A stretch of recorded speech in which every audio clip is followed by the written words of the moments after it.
Support for Houses of Worship is provided in part by Pike Stained Glass Studios, a third-generation stained glass studio offering original designs, restorations, and repair, specializing in religious artwork. Pike Stained Glass Studios. The Gothic structure that houses the members of Asbury First United Methodist Church is relatively new, dedicated back in 1955. But the church dates back to the earliest days of Rochester. It is a very, very old church. It was initially founded in the 1820s. Asbury First exists today as the survivor of congregations that split, rejoined, and overcame not one but two fires. It dwelt most recently at 321 East Avenue, in the building that now houses Bethel Full Gospel. But its pastor in the early 1930s had a different house of worship in mind. Ever since he was a seminarian, it was his dream to build a Gothic cathedral. He had a vision. He had a vision of a Gothic cathedral-type building. And he was a good enough salesman that he was able to sell the membership of the church and the board of trustees, and just about everybody climbed on board the vision. Crossland seemingly had everything. The Gothic cathedral he envisioned, perhaps since his Rhodes Scholar days in England, could happen in Rochester.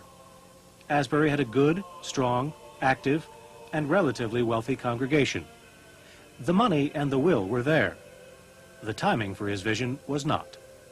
It happened that this vision took place just before World War II started, when they had enough money basically to start implementing the vision. They couldn't because of the construction restrictions during the war. There were more delays after the war, when church fathers waited for a recession that never came. Crossland finally got his wish in the early 50s. On June 12, 1955, that wish, his vision, opened its doors for the first time. It was the only service here where you had to have a ticket to get in. Crossland's legacy continues to inspire the men and women who followed him.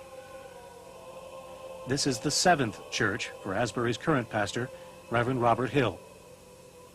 And of all of them, strangely, it is the most intimate speaking setting, even though it's the largest room. And that has to do in part with the way the nave was carefully constructed, but it also has to do with the habits of listening and care that live in this congregation. Though there is much to look at when entering Asbury First, Reverend Hill's eyes are drawn immediately to one particular area. I think the cross is meant to capture first the attention of the person coming through the door. We say that here in this nave, the dawn of the east meets the twilight of the west, and the cool of the north meets the calm of the south. But also the transcendent power of God touches earth in the humble life and love of Christ. And the cross represents that connection upon an altar, which represents the intention on the part of our people to live beyond themselves and to give their lives to great things that lie beyond any individual life, to give themselves to God. As in many other houses of worship, the windows at Asbury each tell a story. The rose window, which can be lit and on Christmas Eve and on other evening services is well lit, is meant to show the global nature of the ministry of the church and represents in particular illustrations a part of the story of the gospel. The side windows in the nave tell the story of Jesus from birth to crucifixion and resurrection, his preaching and teaching and ministry, and do so by representing parts of the story of the gospel. It is absolutely thrilling.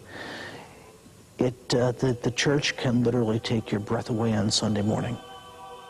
For the longer-term members of Asbury First's religious family, the experience of being here in this Gothic cathedral goes beyond awe and reverence.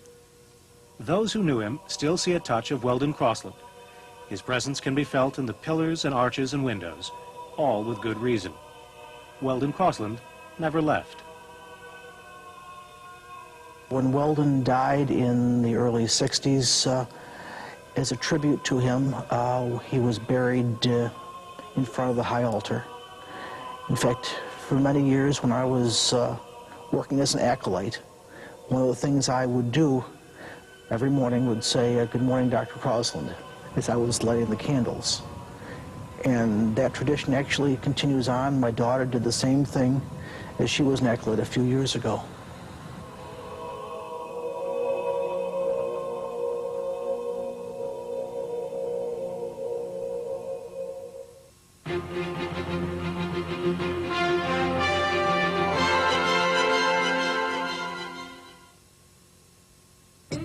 Support for Houses of Worship is provided in part by Pike Stained Glass Studios, a third-generation stained glass studio offering original designs, restorations, and repair, specializing in religious artwork.